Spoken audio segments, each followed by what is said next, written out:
21세기 동북아 국제물리의 중심 항구인 부산, 그리고 세계 최고 수준의 조선소들이 밀집해 있는 거제도. 이 두 지역을 연결하는 거가대교 건설에 세계의 이목이 집중되고 있다. 총 길이 8.2km, 공사비 1조 7천억 원. 세계가 이 거가대교를 주목하고 있는 이유는 부산 가덕도와 중죽도를 수심 48m 바닷속에 도로를 만들어 연결하고 있기 때문이다. 과연 바다 밑에 어떻게 자동차 도로를 만들 것인가? 이 고민에서 거가대교의 세계 신기록 5개를 향한 도전이 시작되었다.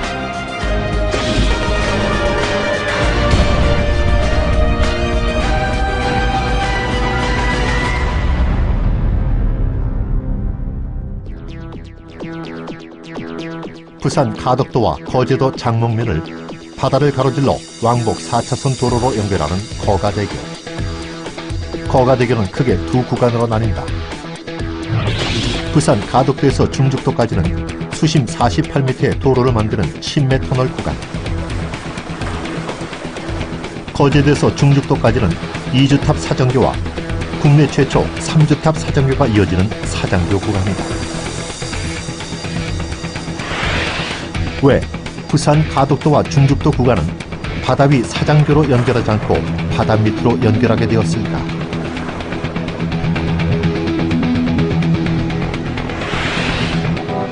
왜 거가대교 부산 쪽 출발 지점이 땅굴처럼 바다 밑을 향한 터널로 되어 있을까? 이곳에 오면 누구나 맨 처음 이런 질문을 갖게 된다. 가덕도와 중죽도 사이 구간은 진해에 주둔하는 해군의 작전 지역으로 군함과 잠수함의 길목이다. 또한 대형 컨테이너 선박이 자주 드나드는 곳으로 다리가 건설될 경우 여러 가지 문제가 생길 수 있었다. 그래서 바다 밑으로 도로를 만들 수밖에 없는 상황. 이때 도입된 것이 바로 친매 터널 공법이다. 친매 터널이란 직접 굴을 파면서 제작하는 부착 터널과 달리 먼저 작업장에서 터널 구조물을 만든 뒤 설치할 장소로 이동시켜 해저 작업 구간의 기초를 조성하고 그 위에 터널 구조물을 내려놓아 설치하는 공법으로 품질이 우수한 반면 수중 작업이 많아 여러 가지 신기술을 필요로 한다. 친매 터널은 1910년 미국 디트로이트 철도 터널 건설에 처음 적용된 뒤 덴마크, 스웨덴 등 해안선이 복잡한 형태를 띠고 있는 유럽에 많이 건설되었다. 스웨덴과 덴마크를 잇는 오레슨드 친매 터널은 두 나라가 합작으로 건설, 2000년 개통되었는데 두 나라 간 인적, 물적 교류에 큰 도움을 주고 있다. 일본의 나하 터널도 대표적인 친매 터널로 오키나와 나하시의 나하공항과 시가지, 나하항을 연결하는 도로가 만성적 교통 정체를 겪자 나하의 경제 발전을 위해 1997년 착공, 올해 완공되었다. 나하항의 항로 확보와 나하공항 시설물 고도 제한 때문에 교량 대신 친매 터널을 채택, 총 연장 724m의 친매 터널을 건설했다. 친매 터널은 주로 육지에 둘러싸여 파도가 잔잔한 내해 지역에 건설되는데 나하 터널도 파도가 잔잔한 내해 지역에 수심 12m로 그다지 깊지 않은 위치에 건설되었다. 陳米トンネルは海底トンネルを建設する方法の一つで、港湾区域あるいは河川の河口部など比較的海洋条件の穏やかなところに適用されてきました。現在世界全体で約150の陳米トンネルがこのような条件のところに建設されてきました。 우리나라 최초로 시도하는 친매 터널. 하지만 난관이 많았다. 해외 친매 터널은 모두 파도가 2m 내외로 잔잔한 내해 지역에 건설되었지만 거가대교 친매 터널 구간은 육지로 둘러싸이지 않은 외해 지역이기 때문에 8m의 높은 파도와 싸워야 한다. 게다가 수심 48m로 친매 터널 세계 역사상 가장 깊은 곳에 설치되어야 하기 때문에 수압과의 싸움도 만만치 않다. 그리고 또 하나, 바다 및 연약 지반도 문제였다. 바닷가에 가가지고 갯벌에 가가지고 이제 조개를 잡을 때 그 갯벌을 만지면 그 형상이 쉽게 변화되지 않습니까? 그 정도로 이제 연약한 수준의 집안입니다. 가장 깊은 어둠 뒤에 새벽이 오듯 이 모든 악조건은 오히려 세계 신기록을 향한 발판이 되었다. 축구장 10배 규모의 통영 안정 제작장. 이곳에서 침매 터널을 구성하는 단위 구조물인 함체가 만들어진다. 거가대교가 지닌 또 하나의 세계 신기록은 바로 이 함체의 규모다. 함체 하나의 길이는 22.5m짜리 8개 세그먼트로 구성되며 총 길이 180m로 세계 최대다. 길이는 우리나라 지하철 9칸과 같고 무게는 45,000톤에서 5만 톤으로 탱크 1000대에 해당한다.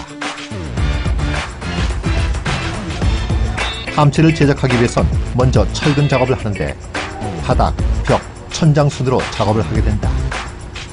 이때 들어가는 철근은 총 2,700톤, 30평 아파트 기준으로 950세대를 짓는 데 들어가는 양이다. 함체 하나를 짓는데 웬만한 아파트 단지 2개 분량의 철근이 들어가다니 왜 이렇게 많은 철근이 필요한 걸까? 해답은 바닷물에 있었다. 바닷속에 들어가는 구조물이기에 내구성을 높이기 위해 훨씬 많은 철근이 필요한 것이다. 철근 작업이 끝나면 콘크리트를 타설하는데 함체 하나를 완성하는 데 필요한 콘크리트 양은 총 4만 톤, 30평 아파트 기준 460세대를 짓는 데 들어가는 양이다. 그 양도 어마어마하지만 침매 함체를 제작하는 데 들어가는 콘크리트는 국내 최초로 도입되는 듀라크리트 설계법에 따른 특수 콘크리트다. Duracrete is not a material. It is the name given to a probabilistic, performance-based design method for concrete structures. And the method provides a concrete that is durable and prevents corrosion of the rebar from seaborne chlorides. 듀라크리트는 유럽에서 개발한 콘크리트 설계법으로 세계 주요 건물 설계에 적용된 첨단 공법이다.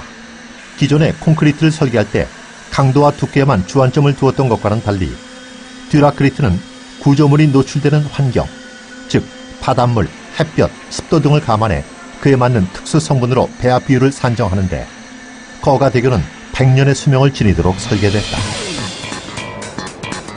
타설은 24시간 연속 일괄 타설을 한다. 보통 건설 현장에서는 바닥 타설 후 양성을 거친 뒤 벽, 천장을 따로 타설하는데 바닷속에 설치될 경우 타설 사이의 작은 균열도 사고로 이어질 수 있다고 판단. 연속 일괄 타설함으로써 이런 균열을 95% 가까이 줄였다. 온도도 엄격히 관리하는데 함체에 설치된 센서를 통해 15분 간격으로 콘크리트 온도를 체크한다. 타설 시 최고 온도가 65도를 넘지 않아야 균열을 방지하고 안정적인 품질을 얻을 수 있기 때문에 무더운 여름철에는 물 대신 아이스 플레이크라고 불리는 두께 2mm의 얇은 얼음을 혼합해 콘크리트의 온도를 낮춘다. 최고 온도 65도 이상 올라가는 것을 방지하기 위해서 그 콘크리트를 혼합을 할 시 물 대신 얼음을 사용해서 콘크리트 온도를 떨어뜨렸습니다. 그리고 배합을 결정하는 단계에서 보로슬래그 시멘트와 플라이애쉬를 사용을 해서 콘크리트 온도를 저감시켰습니다. 타설은 밤샘 작업을 거쳐 날이 밝은 뒤에도 계속됐다. 함체 8분의 1인 하나의 세그먼트를 완성하는데 보통 24시간에서 28시간이 소요된다. 타설이 끝나면 기온이 낮은 동절기에는 48시간의 스팀 증기 양생을 거치게 되는데 콘크리트 내부 온도와 외부 온도 차이를 줄여 균열을 방지하고 초기 강도를 높이는 데 도움을 준다. 이러한 과정을 8번 거쳐 8개의 세그먼트가 완성되어야 하나의 함체가 완성된다. 이때 8개의 세그먼트가 물이 새는 것을 막기 위해 연결하는 조인트를 이중 조인트로 한 것 또한 세계 최초 신기록이다.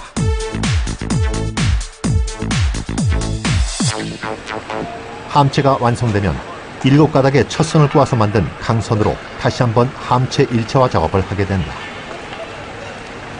그 함체 안정성을 확보를 하기 위해서 저희가 8개 세그먼트를 하나의 구조물로 묶기 위해서 강선을 삽입을 하고 그리고 텐션을 줘서 하나의 구조물로 만드는 과정입니다. 함체에는 강선을 넣기 위한 32개의 구멍이 있는데 28개는 강선 19개를, 4개는 강선 31개를 넣어 함체 전체를 관통하게 된다.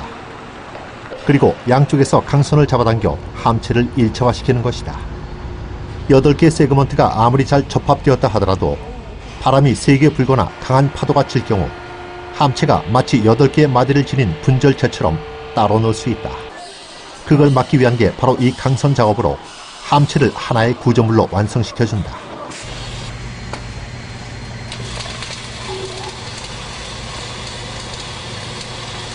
함체 내부에는 6개의 거대한 물탱크가 놓이게 되는데 함체를 이동시킬 때 이 물탱크에 물을 채워 넣어서 한쪽으로 쏠리지 않도록 균형을 잡아주게 된다.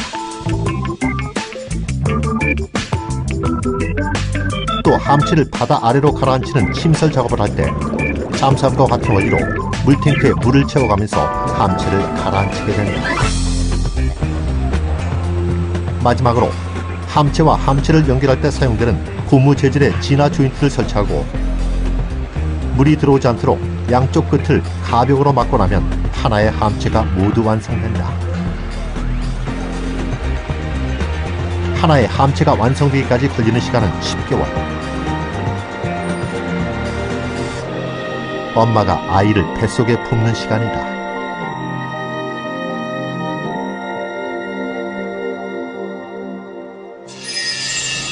거가대교 사장교 구간은 총 3.5km로 최첨단 건설 미학이 도입되었다. 중죽도와 저도 사이는 주탑이 2개인 2주탑 사장교 구간, 저도와 거제도 사이는 주탑이 3개인 3주탑 사장교 구간으로 우리나라 최초의 3주탑 사장교다. 사장교는 주탑에서 내려온 케이블로 차량이 지나가는 상판을 지탱하는 교량 형식으로 인천대교, 서해대교 등이 우리나라의 대표적인 사장교다. 주탑이 2개인 2주탑 사장교에 비해 주탑이 3개인 3주탑 사장교는 상판에 변형이 발생하기 쉽고 선형 관리가 까다로워 그동안 우리나라에서 시도되지 않았었다. 저희 3주탑 사장교는 이제 국내에선 최초로 다주탑 사장교로 적용이 됐는데 그 주탑의 강성과 상판의 강성을 키워서 변형을 제어하도록 계획되어 있습니다. 거가대교 사장교가 지닌 또 하나의 특징은 주탑이 곡선형 다이아몬드 형태를 띠고 있다는 점이다.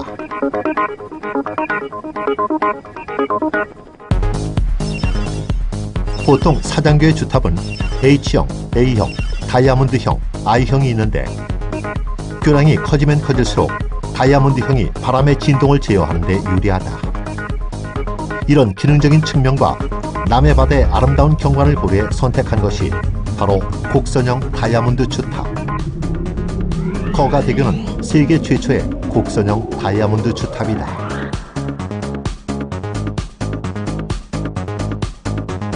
거가대교 주탑이 가장 큰 특징은 다이아몬드 형식을 적용을 하면서 곡선을 도입을 했다는 건데요.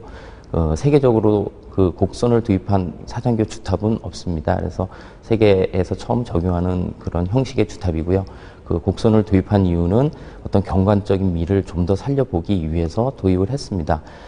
곡선 형식은 그 구조적인 측면이나 그다음에 그 시공성 측면에서는 많이 좀 불리한 측면이 있습니다. 그런데 그런 부분에서 저희가 그 결정 단계에서 그런 모든 부분들을 포괄적으로 저희가 검토를 해서 경관적 측면을 좀 더 살리기 위해서 적용을 하게 됐습니다. 다이아몬드형 주탑이 지닌 또 하나의 특징은 H형 주탑에 비해 하부 구조인 케이슨, 즉 사장교 교각의 받침대가 작아도 된다는 점이다.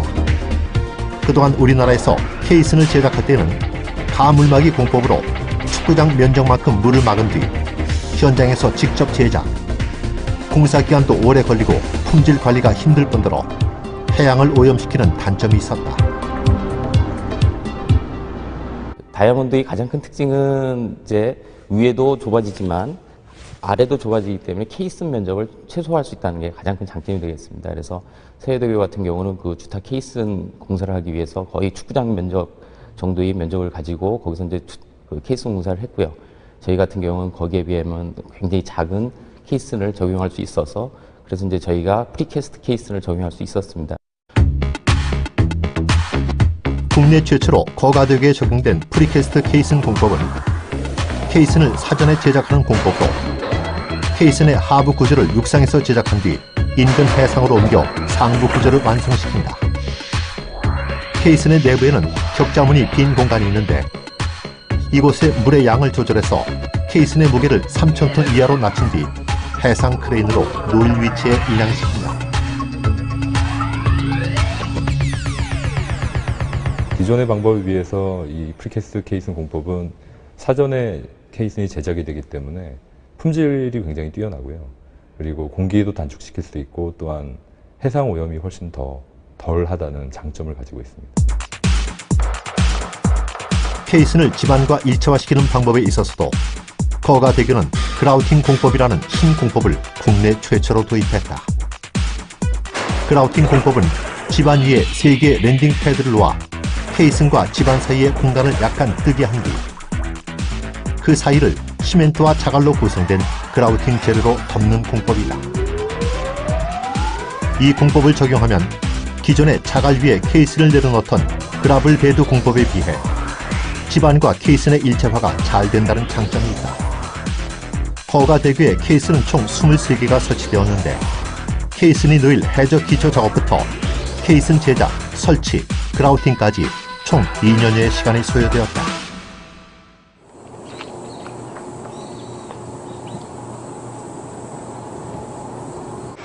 완성된 함체가 인양을 기다리고 있다.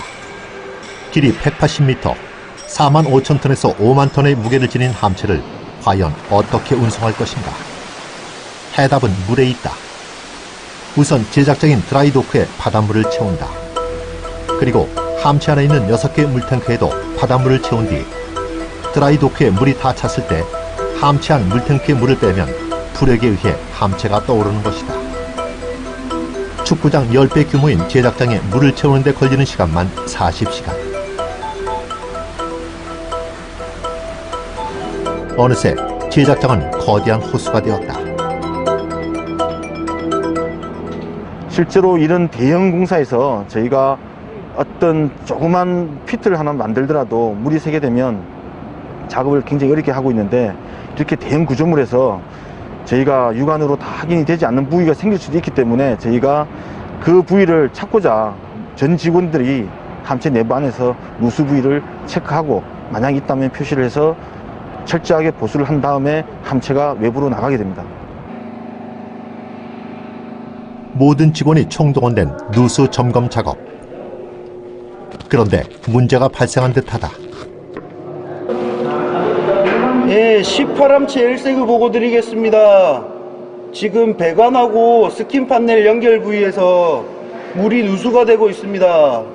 그 주수하는 거 지금 당장 스톱하시고 보수를 한 다음에 다시 재주수를 해야 될 것 같습니다. 이상입니다. 늘 완벽하게 점검을 해도 함체의 무게와 수압 때문에 예상치 못한 곳에서 누수가 발생하는 경우가 있다.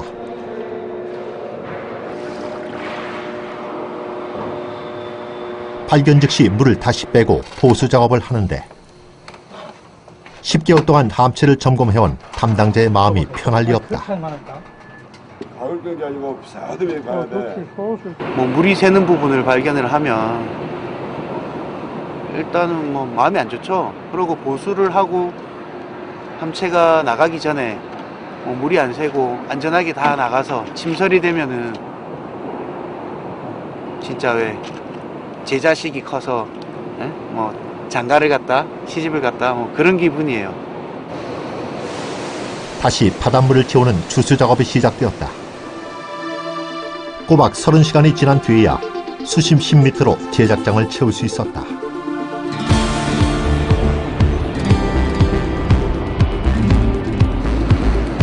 마침내 함체를 인양하기 위한 예인선이 도착. 조심스럽게 함체를 인양합니다. 인양 속도는 시속 2km.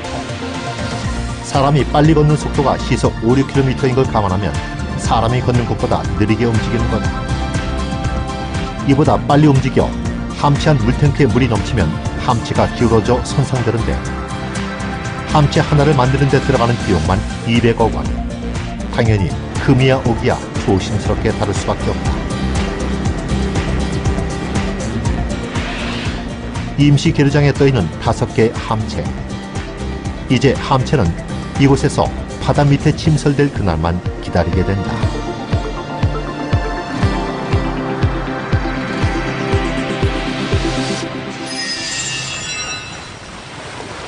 오늘은 이주탑 사장교 주탑 타설 공사가 있는 날. 다이아몬드 곡선 형태를 만드는 작업이 만만치 않다. 콘크리트를 올리기 위한 작업선들이 줄을 지어 서 있고 주탑 상부는 고공 작업을 준비하느라 긴장감이 감돈다.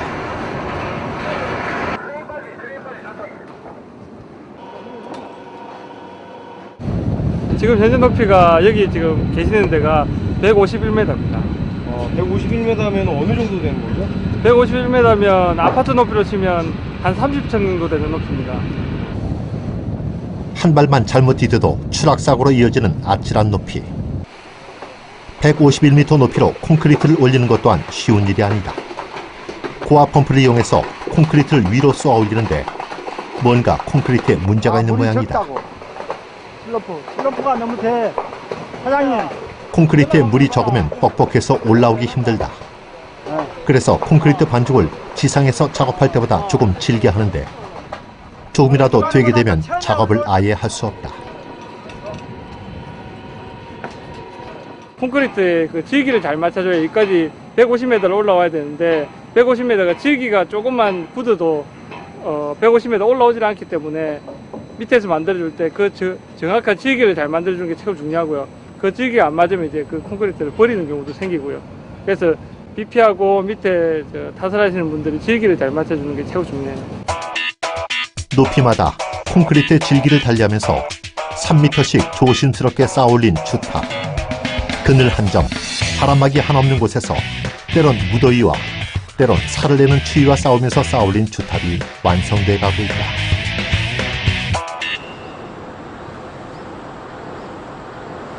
이곳은 사장교에서 자동차가 달리는 도로가 되는 상판을 제작하는 오비만 제작장.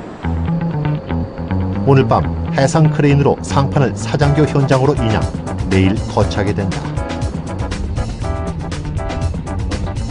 원래 상판 인양은 주로 낮에 이루어지는데 갑자기 내일 날씨가 나빠진다는 일기예보가 전해져 밤에 서둘러 인양하게 되었다.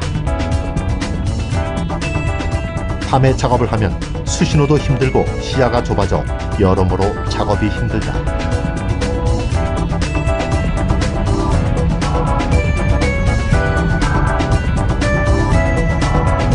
높이 100여 미터.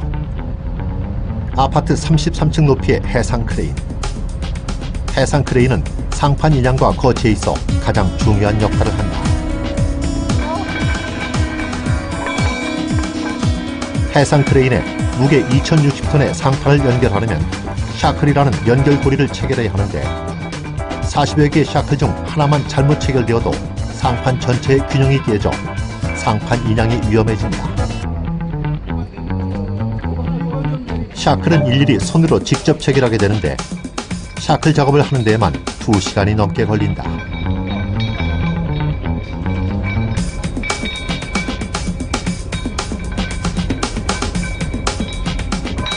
상판 인양 과정 중에 이 샤클 체결 시 가장 중요한 점이 이 너트 체결한 후 이 핀을 고정하는 작업입니다.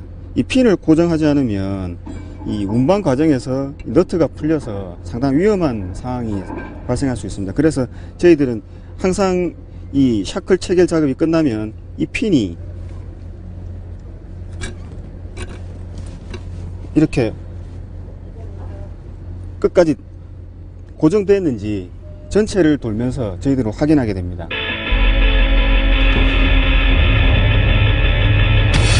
드디어 모든 샤클이 체결되고 길이 90m, 무게 2060톤의 상판이 들리기 시작한다. 상판이 살짝 들리면 흠집을 제거하고 받침대가 있던 부분에 마무리 페인트 작업을 한다.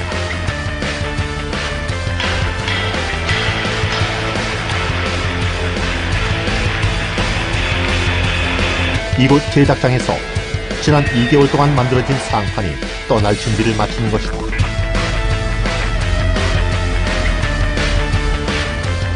예, 이제 페인트 칠이 완료됐으니까 뒤로 후진하겠습니다. 붐 좀 태우시고요. 후진하세요. 상판을 인양할 때 가장 주의할 점은 무엇일까? 해상 크레인이 들어와가지고 중심을 잡는 게 제일 중요합니다. 이렇게 이 수직이나 이 수평 위치가 정확하게 안 잡히게 되면 인양을 딱 하는 순간 한쪽으로 쏠리게 됩니다. 이 구조물이 이렇게 쏠려버리면 상당히 위험한 상황이 연출이 되거든요. 오비만 제작장에서 사장교 현장까지 36km, 시속 8km로 천천히 인양 4시간 반가량이 소요된다. 상판 인양에 가장 큰 영향을 미치는 것은 날씨다. 3,000톤의 무게를 감당하는 대형 해상 크레인이지만 바람에는 취약해서 파도 높이가 1m를 넘거나 강한 파도가 5초 이상 지속되면 인양을 포기해야 한다. 어둠을 뚫고 제작비 5억 원을 들여 힘들게 제작한 상판이 사장교 현장까지 무사히 도착할 수 있을까?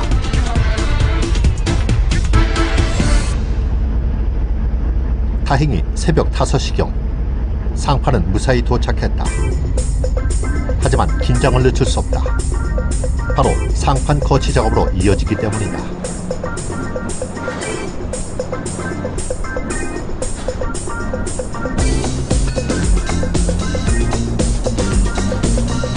상판은 해상 크레인을 이용해 가거치한 뒤 미세 조정을 하게 되는데 조금만 위치를 벗어나도 충돌이나 사고로 이어질 수 있기 때문에 매우 조심스럽다. 상판 거치는 매우 정밀한 작업이다.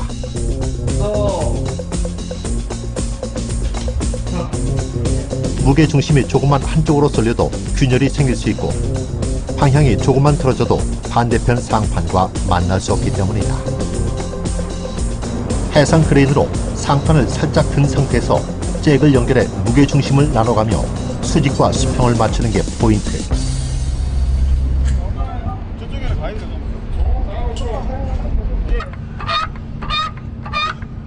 놀라운 건 2,000톤이 넘는 상판을 사람의 손으로 미세 조정한다는 점이다. 어떻게 손으로 이렇게 무거운 상판을 조정할 수 있을까? 몇 미리 안에 맞추는 작업은 해상 크레인으로는 힘듭니다. 그래서 저희들은 가 거치를 몇 센치 안에 정도 맞춰 놓고 그 몇 센치는 전부 다 그 잭으로서 수직과 수평을 맞추는 작업을 하는 겁니다.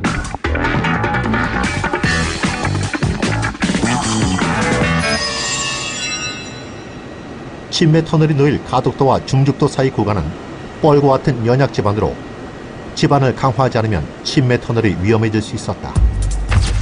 그래서 지름 2m, 길이 12m의 대형 콘크리트 말뚝을 만들어서 함체 하나가 놓일 위치마다 980개를 씌고 무거운 하중을 견딜 수 있도록 지반을 개량했는데 이 작업을 하는 데만 2년이 걸렸다. 연약 지반에 이제 침수를 하게 되면 침매 터널은 이제 전체적으로 이제 치마가 동시에 일어나면 크게 문제가 되지 않습니다. 그런데 한 함체는 이제 내려가고 옆에 있는 함체는 치마가 발생하지 않았을 때 그 조인트 부분이 뭐 최대 25mm 이상 이제 벌어졌을 때는 문제가 될 수 있습니다. 그래서 이제 지반 개량을 하게 되는 겁니다. 지반을 개량한 뒤 함체를 안정적으로 놓기 위해선 자갈을 고르게 까는 그라블 베드 작업을 해야 하는데 이 기술은 세계에서 유일하게 네덜란드만 보유하고 있었다. 하지만 악조건에서 그라블 베드 작업을 하려면 신기술이 필요했다. 그래서 우리나라에서 독자적으로 그라블 베드 작업선을 개발, 국제 특허를 획득하게 되었다. 외해 위치에 있고 또 수심이 지금까지 그 침매 터널을 시공한 케이스 가장 깊은 수심에서 지금 시공을 하고 있습니다. 그래서 그 그라벨 베드 포설을 함에 있어서 가장 중요한 부분이 배가 안정돼야지 이 문제를 해결할 수 있다고 생각했습니다. 그래서 그라벨 베드를 포설선을 잭업바지 형태로 그래서 다리 4개가 지지층에 지지를 하고 그래서 배가 흔들리지 않습니다. 아주 안정된 상태에서 포설을 하게 되고 세계 최고 수심인 48m의 자갈을 깔아야 하는 힘든 여건이 오히려 국제특허 신기술이란 놀라운 성과를 탄생시킨 것이다. 정확한 위치를 잡기 위해 최첨단 GPS가 동원된다. 보통 GPS는 5에서 7개 위성으로부터 신호를 받는데 이 GPS는 15개 위성으로부터 신호를 받아 정확한 위치에 자갈을 포술할 수 있도록 도와준다. 4개의 다리가 안정적으로 자리를 잡아주다 보니 우리나라에서 개발한 그라블 베드가 유럽의 것보다 정밀해 해외에서 많은 관심을 보이고 있다고 한다. 오차 범위가 유럽 장비의 경우 플러스 마이너스 한 25mm 정도 저희가 알고 저희 장비는 오차 범위가 플러스 마이너스 20mm 정도로 현재 포설을 하고 있습니다. 총 길이 3.7km, 아시아 최장 길이의 10m 터널 구간. 만약 이곳에 태풍이나 산사태, 교통사고 등으로 화재가 발생된다면 어떻게 될까? 보통 터널은 종류식이나 횡류식 환기 방식을 이용하는데 터널 윗부분에 위치한 제트팬을 이용한 종류식 환기 방식은 차량이 진행 중일 때에는 연기나 가스를 배출하는 데 효율적이지만 차량이 정체될 때에는 효율이 크게 떨어진다. 횡류식은 터널 아래 위에 공간을 마련해 환기를 시키는데 정체 중일 때에도 환기가 잘 되는 것이 특징이다. 거가대교는 철저한 모형 실험을 거쳐 국내 최초로 종류식과 횡류식을 혼합한 방제 시스템을 적용했다. 조건이 그렇게 좋은 조건이 아니기 때문에 결국 이거 어떻게 빨리 이 연기를 빼내느냐 그런 관점에서 우리는 그 횡류식이라는 그런 어떤 장점하고 또 하나는 종류식, 즉 어떻게 하면 신선한 공기를 빨리 이걸 외부로 공기 집어넣을 수 있느냐 하는 그런 부분 때문에 우리가 종류식이라는 걸 갖다 2개를 혼합해가지고 환기 효율을 종래에 어떤 한 가지를 썼을 때보다는 훨씬 환기 효율을 한 30 내지 40% 증진시킬 수 있는 그런 방법을 저희가 이 침매 터널에는 적용을 한 것이 특징이라고 이렇게 볼 수가 있을 겁니다. 또 새롭게 도입한 것이 있는데 바로 특수 내화 피복제다. 이 피복제를 사용하면 화재가 발생해 터널 내부 온도가 1300도까지 올라가더라도 터널 온도를 500도 이하로 제어할 수 있다. 또한 특수 내화 피복제는 평상시엔 3cm 두께이다가 불이 나면 10배인 30cm까지 편차하여 터널 구조물이 손상되는 것을 막아줍니다. 침매 터널 도로 중앙에는 복도형 갤러리를 설치해 만일의 사태에 반대편 차선으로 대피할 수 있도록 설계되었다.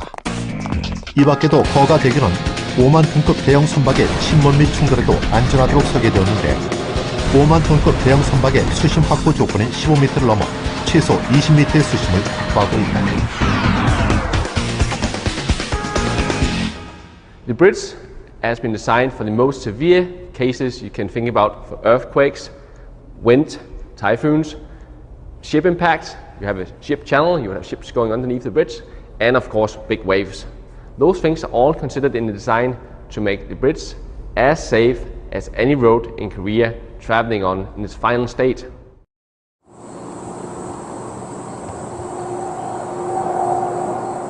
오늘은 함체 침설이 있는 날. 침매 터널 현장에선 가장 긴장되고 떨리는 날이 바로 이 날이다.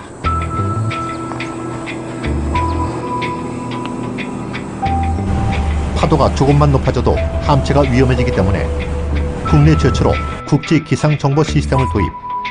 5일 연속 파고가 0.4m가 넘지 않을 때 함체를 침설한다. 수리 모형 시험을 하게 됩니다. 함체 안정성을 작은 사이즈로 그 수리 모형 시험을 하거든요. 작은 사이즈로 함체를 만들어서 인위적으로 수조에서 파를 만들어 가지고 이 함체가 침설이 되는지 함체가 부러지지 않는지에 대한 테스트를 하게 됩니다. 그때 저희가 그 테스트에서 나온 값이 유입하고 0.4m 이하의 조건에서만 작업이 가능하다고 결론이 났습니다. 그래서 그 조건을 항상 지켜줘야 됩니다. 가덕도에서부터 연결되어 내려온 침매 터널 내부. 지금 저벽 너머엔 바다가 있지만 새로운 함체가 내려와 연결되면 침매 터널은 180m 더 나아가게 된다. 새로운 함체를 연결하려면 먼저 설치된 함체의 벽면을 청소해야 한다. 잠수부가 내려가 직접 청소하는데 마지막 함체가 연결된 지 4개월. 벽면에 해초가 무성했다. 이제 13번 함체와 12번 함체가 붙는 부분이 있습니다. 그래서 물이 안 새게끔 딱 붙는 부분이 고무가 이제 고무 접합을 하게 되는데 그 고무가 닿는 면에 뭐 조개라든가 아니면 각종 이물질들이 있으면 접합이 제대로 안 돼서 미끄러진다든가 해서 물이 들어오는 문제가 생길 수가 있습니다. 그래서 그 면을 깨끗하게 청소를 해주는 작업을 수중에서 잠수부가 들어가서 워터젯을 강하게 물을 분산시켜서 그 면을 깨끗하게 청소를 하는 작업이 반드시 필요합니다. 밤 10시 통영 안정의 침매 함체 계류장에서 침설 현장인 가덕도 앞바다로 함체 인양 작업이 시작됐다. 날씨가 좋을 때 최대한 빨리 작업을 마무리하기 위해선 밤이라도 인양해야 한다. 통영에서 침설 현장까지는 36km. 함체의 균형이 흐트러지지 않도록 조심스럽게 시속 5km로 가다 보니 7시간이 소요된다. 새벽 5시 드디어 가덕도 앞바다에 함체가 도착했다. 함체가 침설 현장에 도착하면 폰툰이라는 함체 조절 장치의 역할이 중요하다.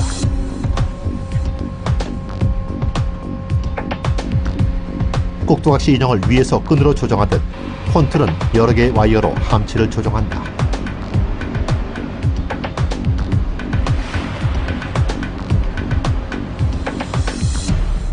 함체 침설에 앞서 해야 할 또 하나의 중요한 작업이 있는데 바로 함체 연결잭 설치와 센서 부착이다. 노란색 함체 연결잭과 파이프로 둘러싸인 5개의 센서는 잠수부가 직접 함체에 설치합니다.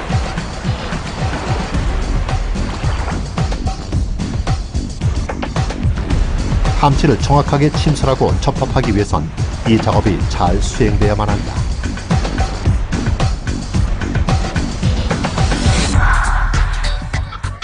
길이 180m, 무게 45,000톤에서 5만 톤에 달하는 함체를 어떻게 바다 밑으로 안정적으로 침설시켜 기존 함체와 연결시킬까?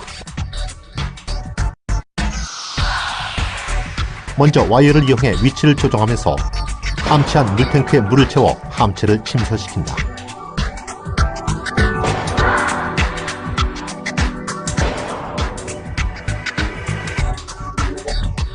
함체를 기존에 설치된 함체 50cm 뒤에 안착시킨 뒤 함체 상부에 있는 견인잭으로 1차 접합을 한다.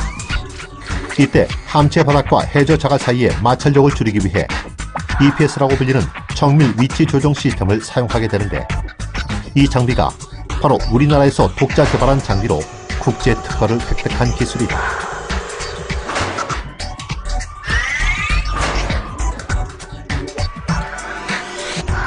이 EPS를 이용해 함체를 살짝 들어올린 뒤 견인잭을 이용해 함체를 잡아당겨 연결하면 1차 접합이 완성되게 된다.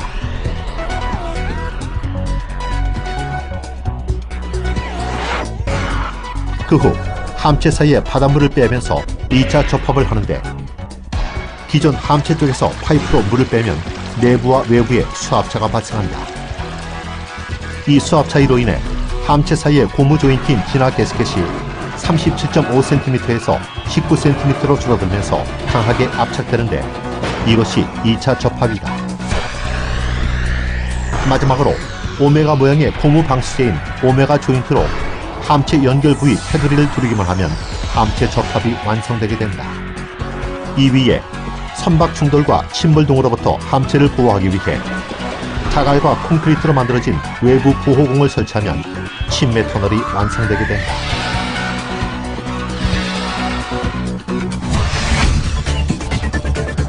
밤 8시 드디어 침설이 시작되었다. 침설할 위치는 수심 48m. 시간당 17m씩 내려가 총 3시간이 소요될 예정이다.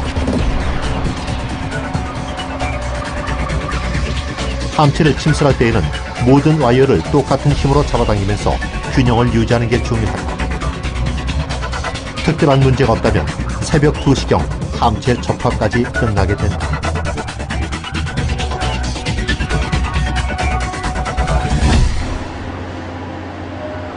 그런데 어째 분위기가 심상치 않다. 와이어를 잡아주는 발전기 2대가 고장난 것이다. 전문가가 살펴본 결과 엔진의 가스켓이 낡아서 오일이 샜다고 한다. 다행히 금방 고칠 수 있었다. 하지만 또 다른 문제가 발생했다. 함체의 위치를 알려주는 센서가 고장난 것이다. 잠수부가 직접 바닷속으로 들어가는 걸 보면 상태가 심각한 모양이다.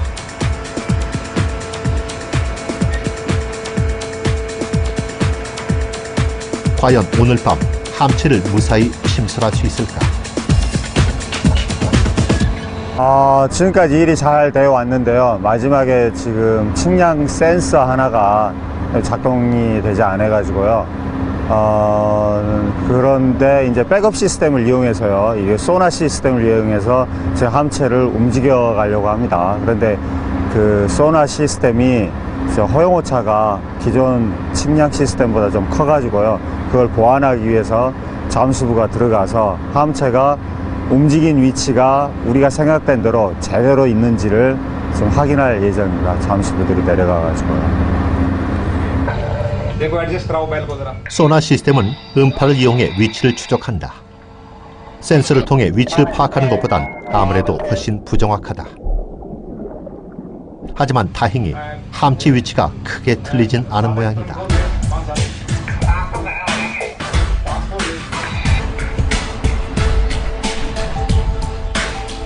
모두들 한시름 놓은 상황. 이젠 함체를 접합할 차례다. 다행히 견인잭을 이용한 1차 접합은 성공적으로 이루어졌다. 이제 함체와 함체 사이 바닷물을 빼면서 수압차를 이용해 진화 조인트로 압착을 하는 2차 접합 단계. 그런데 또 문제가 발생했다. 함체 사이에 물을 빼는 데에도 불구하고 수압이 떨어지지 않는 것이다. 이번 작업이 수심이 가장 깊은 48m 지점에서 이루어지기 때문일까?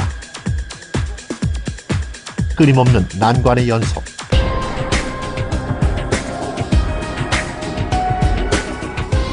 도대체 저 문 밖에선 어떤 일이 벌어지고 있는 것일까?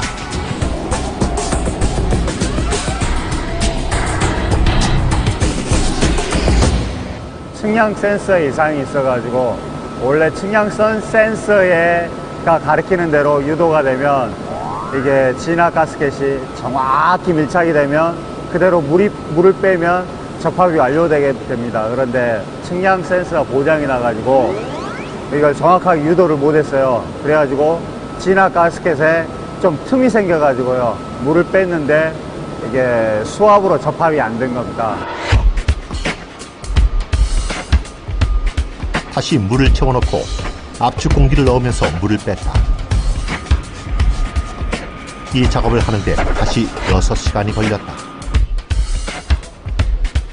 이번엔 성공적으로 접합되었을까? 천장과 벽은 접합이 잘 된 상태. 바닥은 물이 빠지지 않아 확인 작업이 필요해 보였다. 어제 잘 붙었나요? 네, 잘 붙었습니다. 세계 최고 수심 48m에서 세계 최대 규모의 함체를 침설, 접합하는 데 성공한 것이다. 네, 지금까지는 바닥 부분 위는 괜찮고 위에 벽체는 걱정했던 부분은 괜찮습니다. 그러니까. 야. 벽체를 걱정했는데. 미세한 부분까지 접합이 잘 되었는지 감리단이 와서 직접 확인 작업을 한다.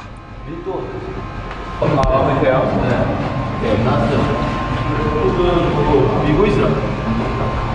모션 받으세요. 어때? 오케이. 함체 인양에서 침설까지 이틀 밤샘으로 이어진 총 54시간의 대장정이었다. 네, 그가대교가 완성이 되면 지금 부산에서 그제까지 이제 그 국도를 통해서 가는데 이제 시간이 한 3시간 30분 정도 소요가 되는데 지금 저희 이 사업이 완공이 되면 그게 한 40분으로 단축이 되고요. 그것뿐만이 아니라 이제 부산 거제 간에서 생기는 각종 물류 비용이나 시간 비용 등을 감안하면 연간 약 한 4천억 원 정도의 편익이 발생할 거라고 봅니다. 뿐만 아니라 우리나라는 대전에서 대구에 이르는 U자형 물류 대동맥을 지니게 되어 국가 경쟁력을 한층 높일 수 있게 된다. 또한 거가대교의 신기술은 해외에 수출되어 수많은 부가가치를 창출할 것으로 보인다. 세계 신기록을 5개나 지닌 거가대교의 신기술은 해외 유명 건설 학회지에 앞다투어 소개되었으며 많은 해외 기술단들이 우리나라 특허 기술을 견학하기 위해 이곳 거가대교 현장을 찾고 있다. 韓国の地図を眺めてみますと、多くの島やあるいは非常に入り組んだ湾がたくさんあります。したがってまだまだチンマイトンネルを適用できる場所はたくさんあるように思われます。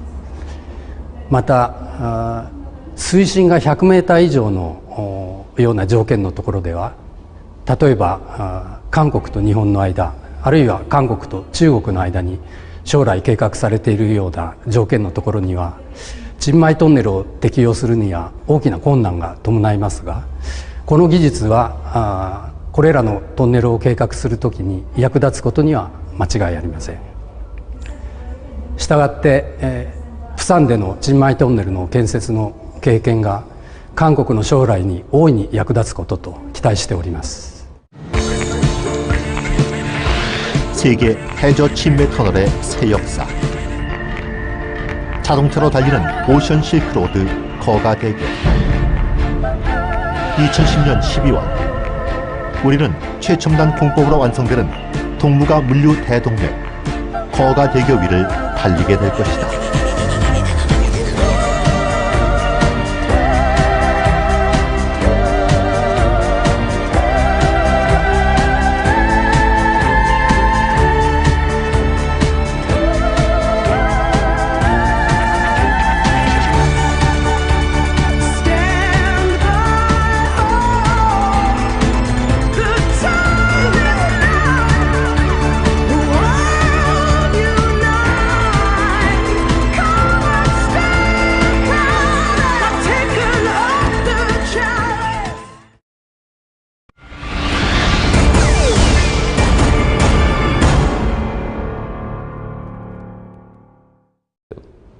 그 시공성 측면에서는 많이 좀 불리한 측면이 있습니다. 그런데 그런 부분에서 저희가 그 결정 단계에서 그런 모든 부분들을 포괄적으로 저희가 검토를 해서 경관적 측면을 좀 더 살리기 위해서 적용을 하게 됐습니다. 다이아몬드형 주탑이 지닌 또 하나의 특징은 H형 주탑에 비해 하부 구조인 케이슨, 즉 사장교 교각의 받침대가 작아도 된다는 점이다. 그동안 우리나라에서 케이슨을 제작할 때는 가물막이 공법으로 축구장 면적만큼 물을 막은 뒤 현장에서 직접 제작, 공사기간도 오래 걸리고 품질 관리가 힘들 뿐더러 해양을 오염시키는 단점이 있었다. 다이아몬드의 가장 큰 특징은 이제 위에도 좁아지지만 아래도 좁아지기 때문에 케이슨 면적을 최소화할 수 있다는 게 가장 큰 장점이 되겠습니다. 그래서 세해대교 같은 경우는 그 주탑 케이슨 공사를 하기 위해서 거의 축구장 면적 정도의 면적을 가지고 거기서 이제 그 케이슨 공사를 했고요. 저희 같은 경우는 거기에 비하면 굉장히 작은 케이슨을 적용할 수 있어서 그래서 이제 저희가 프리캐스트 케이슨을 적용할 수 있었습니다. 국내 최초로 거가대교에 적용된 프리캐스트 케이슨 공법은 케이슨을 사전에 제작하는 공법으로 케이슨의 하부 구조를 육상에서 제작한 뒤 인근 해상으로 옮겨 상부 구조를 완성시킨다. 케이슨의 내부에는 격자무늬 빈 공간이 있는데 이곳에 물의 양을 조절해서 케이슨의 무게를 3,000톤 이하로 낮춘 뒤 해상 크레인으로 노일 위치에 인양시킨다. 기존의 방법에 비해서 이 프리캐스트 케이슨 공법은 사전에 케이슨이 제작이 되기 때문에 품질이 굉장히 뛰어나고요. 그리고 공기도 단축시킬 수 있고 또한 해상 오염이 훨씬 더 덜하다는 장점을 가지고 있습니다. 케이슨을 지반과 일체화시키는 방법에 있어서도 거가대교는 그라우팅 공법이라는 신공법을 국내 최초로 도입했다. 그라우팅 공법은 지반 위에 3개의 랜딩 패드를 놓아 케이슨과 지반 사이의 공간을 약간 뜨게 한 뒤 그 사이를 시멘트와 자갈로 구성된 그라우팅 재료로 덮는 공법이다. 이 공법을 적용하면 기존의 자갈 위에 케이슨을 내려놓던 그라블 베드 공법에 비해 지반과 케이슨의 일체화가 잘 된다는 장점이 있다. 거가대교에 케이슨은 총 23개가 설치되었는데 케이슨이 놓일 해저 기초 작업부터 케이슨 제작, 설치, 그라우팅까지 총 2년여의 시간이 소요되었다.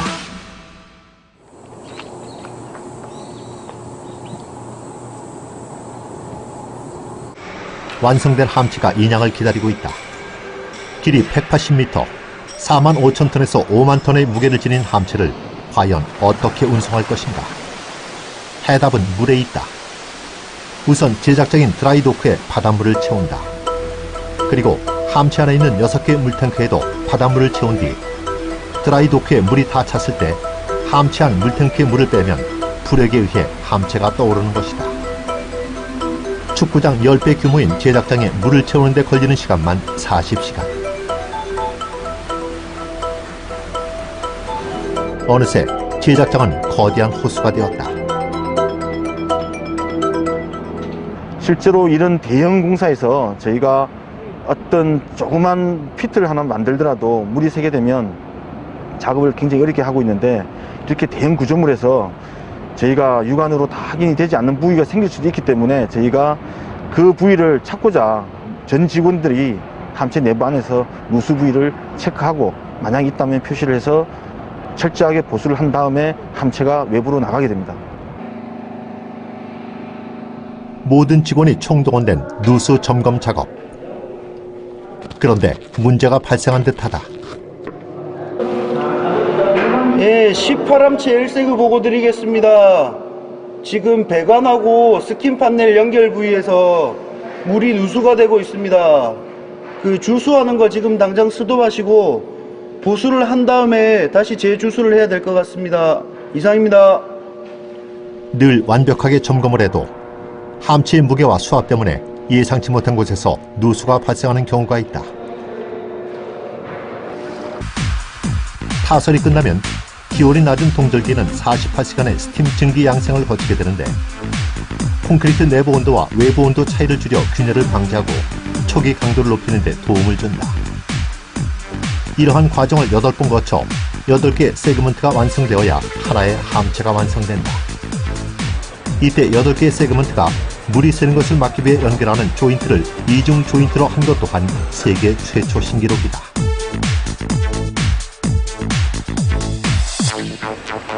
함체가 완성되면 7가닥의 첫 선을 꼬아서 만든 강선으로 다시 한번 함체 일체화 작업을 하게 된다.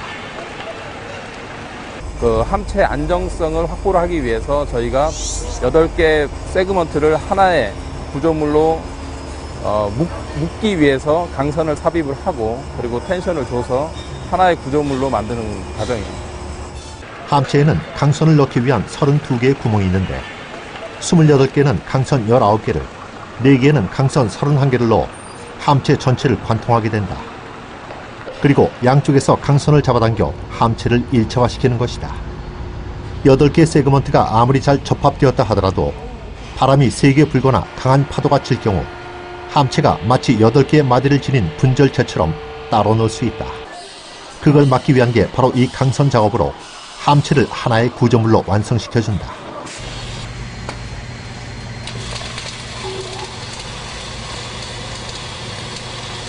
함체 내부에는 6개의 거대한 물탱크가 놓이게 되는데, 함체를 이동시킬 때 이 물탱크에 물을 채워 넣어서 한쪽으로 쏠리지 않도록 균형을 잡아주게 된다. 또 함체를 바다 아래로 가라앉히는 침설 작업을 할 때 잠수함과 같은 원리로 물탱크에 물을 채워가면서 함체를 가라앉히게 된다. 마지막으로 함체와 함체를 연결할 때 사용되는 고무 재질의 진화 조인트를 설치하고 물이 들어오지 않도록 양쪽 끝을 가벽으로 막고 나면 하나의 함체가 모두 완성된다. 하나의 함체가 완성되기까지 걸리는 시간은 10개월. 엄마가 아이를 뱃속에 품는 시간이다.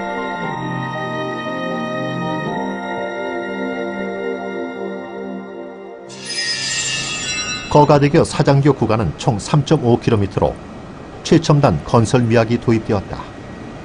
중죽도와 저도 사이는 주탑이 2개인 2주탑 사장교 구간, 저도와 거제도 사이는 주탑이 3개인 3주탑 사장교 구간으로 우리나라 최초의 3주탑 사장교다. 사장교는 주탑에서 내려온 케이블로 차량이 지나가는 상판을 지탱하는 교량 형식으로 인천대교, 서해대교 등이 우리나라의 대표적인 사장교다. 주탑이 2개인 2주탑 사장교에 비해 주탑이 3개인 3주탑 사장교는 상판에 변형이 발생하기 쉽고 선형 관리가 까다로워 그동안 우리나라에서 시도되지 않았었다. 저희 삼주탑 사장교는 이제 국내에선 최초로 다주탑 사장교로 적용이 됐는데 그 주탑의 강성과 상판의 강성을 키워서 변형을 제어하도록 계획되어 있습니다. 거가대교 사장교가 지닌 또 하나의 특징은 주탑이 곡선형 다이아몬드 형태를 띠고 있다는 점이다.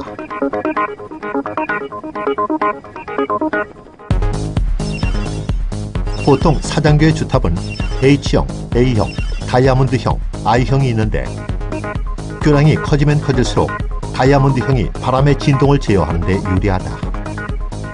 이런 기능적인 측면과 남해 바다의 아름다운 경관을 고려해 선택한 것이 바로 곡선형 다이아몬드 주탑. 거가대교는 세계 최초의 곡선형 다이아몬드 주탑이다.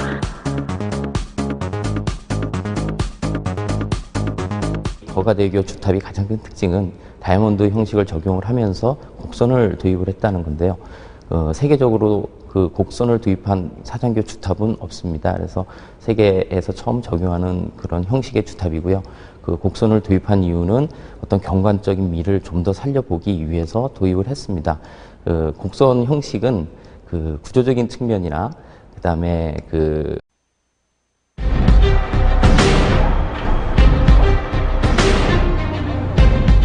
21세기 동북아 국제물류의 중심 항구인 부산, 그리고 세계 최고 수준의 조선소들이 밀집해 있는 거제도. 이 두 지역을 연결하는 거가대교 건설에 세 개의 이목이 집중되고 있다. 총 길이 8.1km, 공사비 1조 7천억 원. 세계가 이 거가대교를 주목하고 있는 이유는 부산 가덕도와 중죽도를 수심 48m 바닷속에 도로를 만들어 연결하고 있기 때문이다. 과연 바다 밑에 어떻게 자동차 도로를 만들 것인가? 이 고민에서 거가대교의 세계 신기록 5개를 향한 도전이 시작되었다.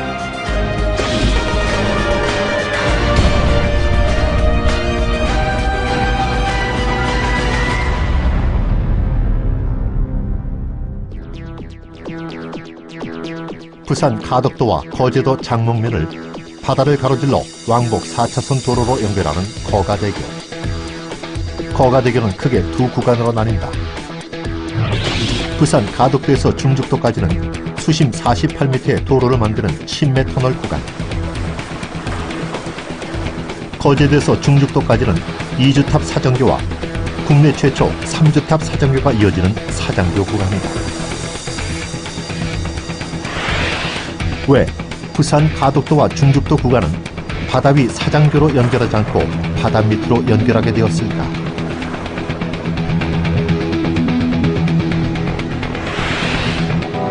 왜 거가대교 부산 쪽 출발 지점이 땅굴처럼 바다 밑을 향한 터널로 되어 있을까? 이곳에 오면 누구나 맨 처음 이런 질문을 갖게 된다. 가덕도와 중죽도 사이 구간은 진해에 주둔하는 해군의 작전 지역으로 군함과 잠수함의 길목이다. 또한 대형 컨테이너 선박이 자주 드나드는 곳으로 다리가 건설될 경우 여러 가지 문제가 생길 수 있었다. 그래서 바다 밑으로 도로를 만들 수밖에 없는 상황. 이때 도입된 것이 바로 침매 터널 공법이다. 침매 터널이란 직접 굴을 파면서 제작하는 부착 터널과 달리 먼저 작업장에서 터널 구조물을 만든 뒤 설치할 장소로 이동시켜 해저 작업 구간의 기초를 조성하고 그 위에 터널 구조물을 내려놓아 설치하는 공법으로 품질이 우수한 반면 수중 작업이 많아 여러 가지 신기술을 필요로 한다. 침매 터널은 1910년 미국 디트로이트 철도 터널 건설에 처음 적용된 뒤 덴마크, 스웨덴 등 해안선이 복잡한 형태를 띠고 있는 유럽에 많이 건설되었다. 스웨덴과 덴마크를 잇는 오레슨드 침매 터널은 두 나라가 합작으로 건설 2000년 개통되었는데 두 나라 간 인적, 물적 교류에 큰 도움을 주고 있다. 일본의 나하 터널도 대표적인 침매 터널로 오키나와 나하시의 나하공항과 시가지, 나하항을 연결하는 도로가 만성적 교통 정체를 겪자 나하의 경제 발전을 위해 1997년 착공, 올해 완공되었다. 나하항의 항로 확보와 나하공항 시설물 고도 제한 때문에 교량 대신 침매 터널을 채택, 총 연장 724m의 침매 터널을 건설했다. 침매 터널은 주로 육지에 둘러싸여 파도가 잔잔한 내해 지역에 건설되는데 나하 터널도 파도가 잔잔한 내해 지역에 수심 12m로 그다지 깊지 않은 위치에 건설되었다. 陳米トンネルは海底トンネルを建設する方法の一つで、港湾区域あるいは河川の河口部など比較的海洋条件の穏やかなところに適用されてきました。現在世界全体で約150の陳米トンネルがこのような条件のところに建設されてきました。 우리나라 최초로 시도하는 침매 터널. 하지만 난관이 많았다. 발견 즉시 물을 다시 빼고 보수 작업을 하는데 10개월 동안 함체를 점검해온 담당자의 마음이 편할 리 없다.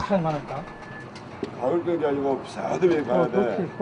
뭐 물이 새는 부분을 발견을 하면 일단은 뭐 마음이 안 좋죠. 그리고 보수를 하고 함체가 나가기 전에 뭐 물이 안 새고 안전하게 다 나가서 침설이 되면은 진짜 왜 제 자식이 커서 뭐 장가를 갔다 시집을 갔다 뭐 그런 기분이에요. 다시 바닷물을 채우는 주수 작업이 시작되었다. 꼬박 30시간이 지난 뒤에야 수심 10m로 제작장을 채울 수 있었다.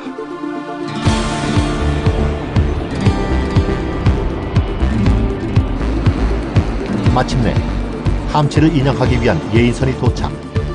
조심스럽게 함체를 인양한다. 인양 속도는 시속 2km. 사람이 빨리 걷는 속도가 시속 5, 6km인 걸 감안하면 사람이 걷는 것보다 느리게 움직이는 거다. 이보다 빨리 움직여 함체 한 물탱크에 물이 넘치면 함체가 기울어져 손상되는데 함체 하나를 만드는 데 들어가는 비용만 200억 원. 당연히 금이야 오기야 조심스럽게 다룰 수밖에 없다. 임시 계류장에 떠있는 5개의 함체. 이제 함체는 이곳에서 바다 밑에 침설될 그날만 기다리게 된다.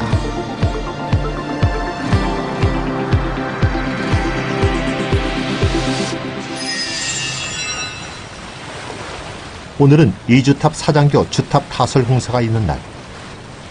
다이아몬드 곡선 형태를 만드는 작업이 만만치 않다. 콘크리트를 올리기 위한 작업선들이 줄을 지어 서 있고 주탑 상부는 고공 작업을 준비하느라 긴장감이 감돈다.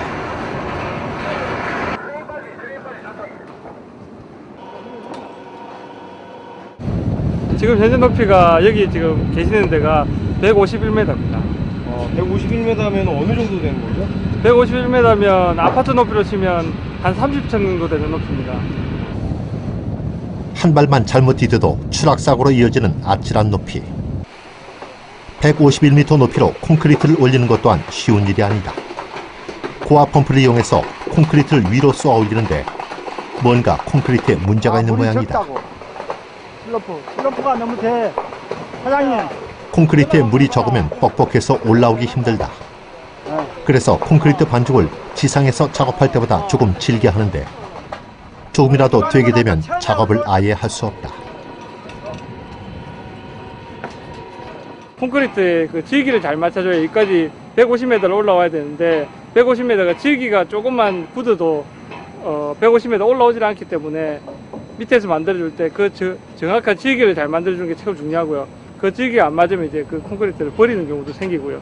그래서 비피하고 밑에 타설하시는 분들이 질기를 잘 맞춰주는 게 최고 중요해요.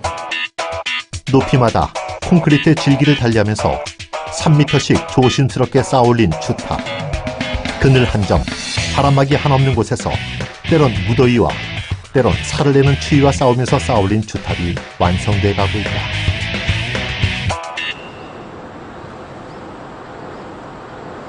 이곳은 사장교에서 자동차가 달리는 도로가 되는 상판을 제작하는 오비만 제작장. 오늘 밤 해상 크레인으로 상판을 사장교 현장으로 인양, 내일 거치하게 된다. 원래 상판 인양은 주로 낮에 이루어지는데 갑자기 내일 날씨가 나빠진다는 일기예보가 전해져 밤에 서둘러 인양하게 되었다. 밤에 작업을 하면 수신호도 힘들고 시야가 좁아져 여러모로 작업이 힘들다.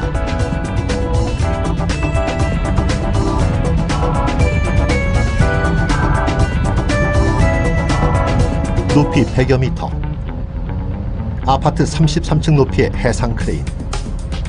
해상 크레인은 상판 인양과 거치에 있어 가장 중요한 역할을 한다.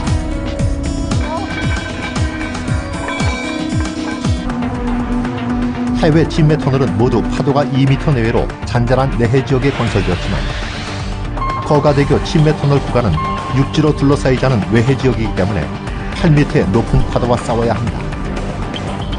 게다가 수심 48m로 진매 터널 세계 역사상 가장 깊은 곳에 설치되어야 하기 때문에 수압과의 싸움도 만만치 않다.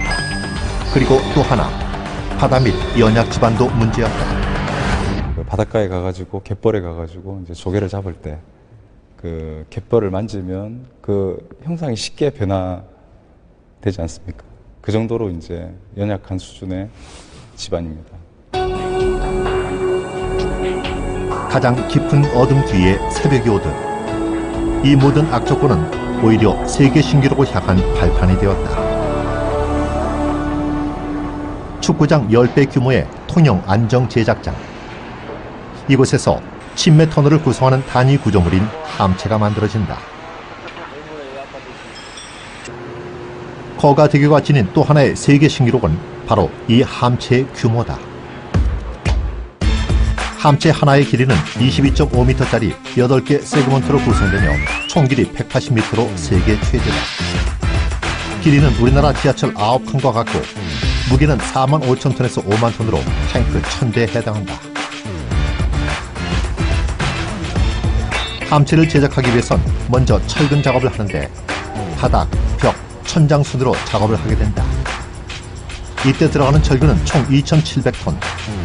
30평 아파트 기준으로 950세대를 짓는 데 들어가는 양이다. 함체 하나를 짓는데 웬만한 아파트 단지 2개 분량의 철근이 들어가다니 왜 이렇게 많은 철근이 필요한 걸까? 해답은 바닷물에 있었다. 바닷속에 들어가는 구조물이기에 내구성을 높이기 위해 훨씬 많은 철근이 필요한 것이다. 철근 작업이 끝나면 콘크리트를 타설하는데 함체 하나를 완성하는 데 필요한 콘크리트 양은 총 4만 톤. 30평 아파트 기준 460세대를 짓는 데 들어가는 양이다. 그 양도 어마어마하지만 진매 함체를 제작하는 데 들어가는 콘크리트는 국내 최초로 도입되는 듀라크리트 설계법에 따른 특수 콘크리트다.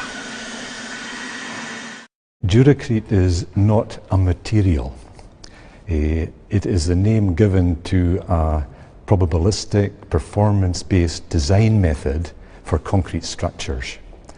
And the method provides a concrete that is durable and prevents corrosion of the rebar from seaborne chlorides. 듀라크리트는 유럽에서 개발한 콘크리트 설계법으로 세계 주요 건물 설계에 적용된 첨단 공법이다.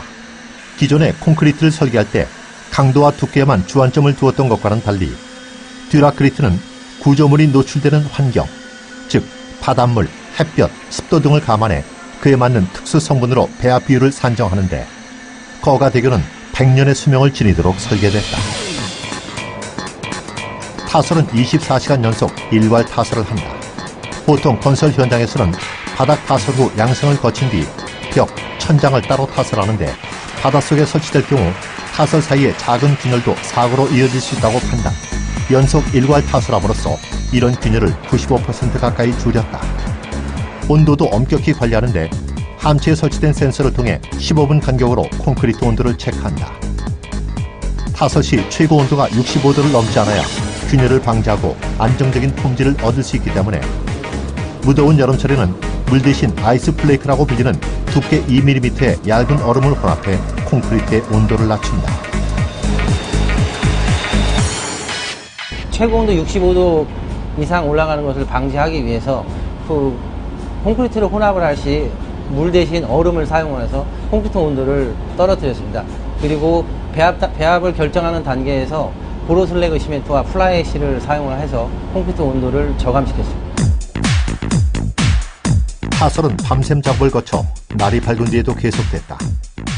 함체 8분의 1인 하나의 세그먼트를 완성하는데 보통 24시간에서 28시간이 소요된다.